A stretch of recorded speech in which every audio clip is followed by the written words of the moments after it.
ఆరోగ్యాభిలాషులందరికీ నా హృదయపూర్వక నమస్కారములు.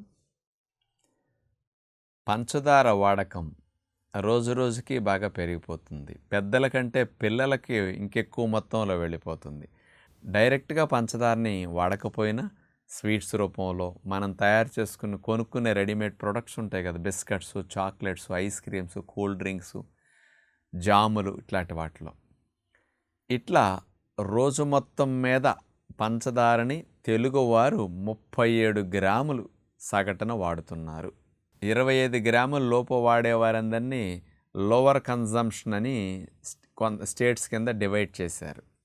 25 గ్రాముల కంటే పైబడి వారేవారిని మరి హయ్యర్ కన్జంప్షన్ పంచదారని చేసేవాళ్ళ కింద చేశారు. 50 కంటే ఇంకా ఎక్కువ వాడే స్టేట్స్ కూడా ఉన్నాయి. ఇండియాలో 5 రాష్ట్రాలు 50 గ్రాముల కంటే పంచదారని ఎక్కువ వాడే ఉన్నాయి. ఆ 5 రాష్ట్రాలు ఏవి?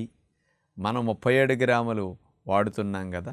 ఈ పంచదార వాడకం వల్ల వచ్చే నష్టాలు ఏమిటి, అసలు ఎందుకు వాడకూడదు, మరి దీనికి ప్రత్యామ్నాయంగా వాడుకునే తీపి పదార్థాలు ఒక 5 ఏమేమిటి మీరు బెస్ట్గా వాడుకోవచ్చు. ఈ పంచదార గురించి సైంటిఫిక్ డేటాను ఇప్పుడు మీరు స్క్రీన్ మీద కూడా ఏ స్టేట్స్ ఎంతెంత వాడుతున్నారు అనేది ఇండియా మొత్తం తీస్తే వచ్చిన డేటా. ఇది గవర్నమెంట్ వారు ప్రచురించిన డేటా. ఇది ఇప్పుడు చూడండి, స్క్రీన్ మీద కనపడుతున్నది. ఓవరాల్గా 50 గ్రాముల కంటే పంచదారను ఎక్కువగా వాడుతున్నారంటే ఎంత ఎక్కువ రిస్క్. 1 గ్రామ్ పంచదార 4 కిలో క్యాలరీల శక్తి. 200 క్యాలరీస్ కేవలం పంచదార నుంచే వీళ్ళకి వెళ్ళిపోతున్నాయి. సరే, క్యాలరీస్ వెళితే వెళ్ళి అనుకోవచ్చు, వైట్ పాయిజన్ కదా, మరి దానివల్ల జరిగే డ్యామేజ్ బాడీకి ఇంత అంత కాదు. మరి 5 రాష్ట్రాలు 50 గ్రాముల కంటే ఎక్కువ వాడాయి. నెంబర్ 1 హర్యానా 55 గ్రాములు. నెంబర్ 2 ఒరిస్సా 53.5 గ్రాములు. నెంబర్ 3 ఢిల్లీ 52 గ్రాములు. కర్ణాటక 52 గ్రాములు. మధ్యప్రదేశ్ 51 గ్రాము. ఈ 5 రాష్ట్రాల వారు తీపి ఎక్కువగా వాడకం అనేది జరుగుతుంది. మరి పంచదార తీపి ఎందుకు నష్టం కలిగిస్తుంది?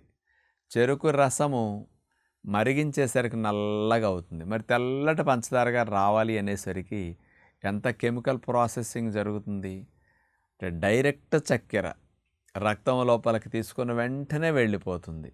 దీని ప్రాసెసింగ్లో వచ్చిన మార్పులు, ఇందులో కలిపిన కాంబినేషన్స్ వల్ల శరీరానికి దాన్ని వైట్ పాయిజన్ లాగా అని చెప్పటం జరుగుతుందన్నమాట.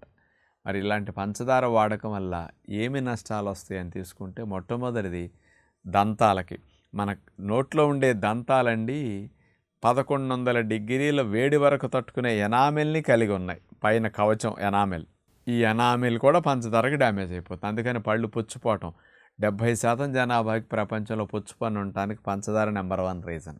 చిగుళ్ళు ఇన్ఫెక్షన్స్ రావడానికి, నోట్లో బ్యాడ్ బ్యాక్టీరియాలు పెరిగి స్మెల్ రావడానికి కూడా పంచదారే కారణం. అందుకని టీవీల్లో ప్రకటనలు కూడా మీరు పంచదార స్వీట్లు వాడారా దంతాలు పోతాయి, ఈ పేస్ట్ వాడండి అని అట్లా చూపిస్తారు. అందుకని అంత చెడు. ఇక రెండవది తీసుకుంటే పొట్టా ప్రేగుల్లో బ్యాడ్ బ్యాక్టీరియాలు బాగా పెరిగిపోవటానికి ఎక్కువ కారణం పంచదార. అందుకని గుడ్ బ్యాక్టీరియాలు తగ్గిపోతాయి. ప్రేగుల్లో ఇమ్యూనిటీ గాడి తప్పేస్తుంది అనమాట. రక్షణ వ్యవస్థ కంట్రోలింగ్ అంతా ప్రేగుల్లో ఉంటుంది. పంచదార వాడినప్పుడు ఇలాంటి బ్యాడ్ ఎఫెక్ట్స్ ప్రేగుల్లో వచ్చేస్తాయి. మూడోది, కాఫీ టీల్లో వేసుకునే 2 స్పూన్లు పంచదార కూడా షుగర్ వచ్చిన తర్వాత మానేయమంటున్నారంటే ఎంత హాని ఆలోచించండి. అంటే షుగర్ వచ్చే వరకు ఎవరైనా వేసుకోవచ్చా? షుగర్ వచ్చిన తర్వాత ఆ 2 స్పూన్లు పంచదార కూడా మానమంటున్నారు అంటే మిగతా వాళ్ళందరికీ ఎంత చూడండి మరి. అంటే డైరెక్ట్గా పొట్టలోకి వెళ్ళి బ్లడ్లోకి వెళ్ళి రక్తంలో చక్కెర స్థాయిని జమ్మని పెంచేసేస్తుంది అనమాట. అందుకని ఇన్సులిన్ రెసిస్టెన్స్ రావటానికి ఇలాంటి వాటన్నిటికీ కారణాలన్నమాట. నెక్స్ట్ 4వది చూస్తే, ఇంత చక్కెర రక్తంలో ఒక్కొక్కసారి వెళ్ళిపోతుంది కదా. అందుకని లివర్ ఇట్లాంటి డైరెక్ట్ చక్కెరలు వచ్చినప్పుడు దీని వెంటనే కొలెస్ట్రాల్ కిందను, దీని వెంటనే ట్రైగ్లిజరైడ్స్ గాను, దీని వెంటనే ఇంకొక ఫ్యాట్ కింద కన్వర్ట్ చేసేసి మీ లోపల సెటిల్ చేసేస్తుంది. అందుకని వెయిట్ పెరగటానికి చక్కెర స్పీడ్గా కారణం అన్నమాట.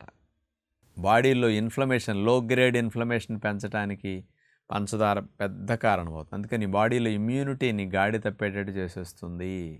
కణజాలానికి ఇన్ఫ్లమేషన్ వస్తే మంచి కణాలు కూడా చెడ్డ కణాలుగా మారిపోతాయి.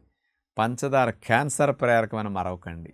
పంచదార క్యాన్సర్ ప్రేరకమని 86 పరిశోధన పత్రాల సారాంశాన్ని అమెరికా వారు విశ్లేషించి 2023 బ్రిటిష్ జర్నల్లో ఒక ఆర్టికల్ రిలీజ్ చేశారనమాట. 6 స్పూన్లు పంచదారకు మించి తింటున్న వారికి 30% క్యాన్సర్ వచ్చే రిస్క్ పెరుగుతున్నదని ఇచ్చారు.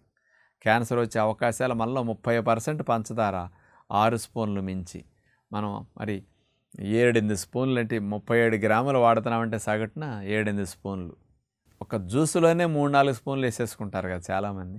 పాలల్లో 2 పూట్ల పాలు తాగితే ఎంత పంచదార. స్వీట్స్లో, ఇంకా రకరకాల లస్సీల్లో, ఇంకా ఎన్ని రకాల పైన పుచ్చకాయ మొక్కల మీద లేకపోతే వాటి మీద పంచదార చల్లుకు తింటారు చూడండి. కానీ క్యాన్సర్కి ఇంత ప్రమాదం ఉందని వాళ్ళు సైంటిఫిక్గా ఇచ్చారు. కాబట్టి ఇలాంటి సమస్యలన్నీ రావడానికి పంచదార వైట్ పాయిజన్ లాగా బాడీకి హాని కలిగిస్తుంది. కాబట్టి దాన్ని మానితే మంచిది. పూర్వం రోజుల్లో పండగ పెళ్ళికి మాత్రం బెల్లంతో చేసుకునేవారు, ఎప్పుడన్నా రేరుగా పంచదార వాడేవారు. కానీ ఇప్పుడు అన్నిట్లో ఎక్కువ పంచదార వాడుతున్నాం. 90% పంచదార వాడకం, 10% బెల్లం వాడకం మనం చేస్తున్నాం. ఇప్పుడు పంచదారకు ప్రత్యామ్నాయంగా 5 రకాల ఆల్టర్నేటివ్స్ని మనం వాడుకోవచ్చని మేము ఆశ్రమంలో చేసి చూపిస్తున్నాం. వంటల్లో కూడా అనేక రకాల వంటలు పంచదార వాడకుండా చేయొచ్చని మేము చూపిస్తున్నాం. మరి అలాంటి ప్రత్యామ్నాయపు తీపి పదార్థాలు ఆరోగ్యానికి హాని లేనివి ఉన్నాయి కదా. మొట్టమొదటిది తేనె. దీన్ని మనం స్వీట్స్లో వాడుకుంటే బాగుంటుంది. కెమికల్స్ వేయని తేనె అయితే చాలా బాగుంటుంది. మనం భాషా తేనె ఉపయోగిస్తాం కదా, ఏ కెమికల్స్ వాడంది, వేడి చేయనిది, అసలు కెమికల్ ట్రీట్మెంట్ లేకుండా తీసి ఎండబెట్టించిన తేనె అయితే స్వీట్స్లో మీరు పంచదార వేస్తే ఎంత టేస్ట్గా ఉంటాయో భాషా తేనె తెప్పించుకుని వాడిన అట్లాగే ఉంటుందన్నమాట. అలాంటి భాషా తేనె ఒకటి. రెండోది ఎండు ఖర్జూరం పొడి. ఇది చాలా చక్కటి ఆల్టర్నేటివ్. డ్రై ఫామ్లో వచ్చే స్వీట్స్ అన్నిటికీ ఎండు ఖర్జూరం పొడి అంటే రవ్వ లడ్లు, కజ్జికాయలు, పూతరేకులు, సున్నుండ్లు ఇలాంటి ఫామ్లో చేసుకునే వాటన్నిటికీ బెస్ట్గా ఇది పనికొస్తుంది. ది గుడ్ హెల్త్ ఎండు ఖర్జూరం పొడి స్పెషల్ ఖర్జూరాలు తెప్పించేసి వాటితో చేసిన ప్యూర్ ఎండు ఖర్జూరం పొడి అలాంటిది మీరు ఆల్టర్నేటివ్గా వాడుకోవచ్చు.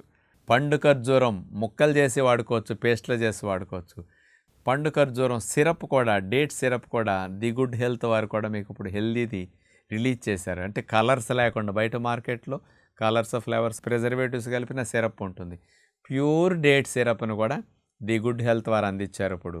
అలాంటిది వాడుకోండి మూడవ రకం కావాలంటే. నాలుగవది చెరుకు పానకం. చెరుకు రసాన్ని మీరు ఇంట్లో తెచ్చి 1 లీటర్ మరిగించేస్తే 1/2 లీటర్ అయ్యే వరకు మరగనివ్వండి. దాన్ని ఫ్రిడ్జ్లో పెట్టుకోండి. ఆ చెరుకు పానకం స్వీట్ కింద చాలా బాగుంటుంది. చాలా సాల్టీ టేస్ట్ వస్తుంది. ఎందులో వేసుకున్నా చాలా బాగుంటుంది వంటలకు కూడా. అది వాడుకోండి. ఐదవది ఆర్గానిక్ బెల్లం, తాటి బెల్లం, ఈత బెల్లం. ఇవి మంచి సోర్సులు ఉంటాయి. ఇప్పుడు కల్తీలు ఎక్కువ వచ్చేసినాయి. ఇప్పుడు ఆర్గానిక్ తాటి బెల్లం పొడి, తాటి బెల్లం గ్రాన్యూల్స్ రూపంలో మీకు ఇస్తున్నారు గుడ్ హెల్త్ వారు. అట్లాగే బెల్లం తయారు చేయడానికి వాడే చెరుకులో పన్నీర్ షుగర్ చాలా ఫేమస్ అన్నమాట తమిళనాడులో. అలాంటి పన్నీర్ షుగర్ కేన్ నుంచి చేసిన ఆర్గానిక్ బెల్లం పౌడర్ 2 ml ఫైన్ పౌడర్ కూడా ఉంటుంది. బెల్లం పొడి అంటే పంచదారలాగా వేసుకోవచ్చు అనమాట. అలాంటిది ఈత బెల్లం కూడా దొరుకుతుంది. ఇలాంటి 3 రకాల బెల్లాలు ఏదైనా మీరు వాడుకోండి.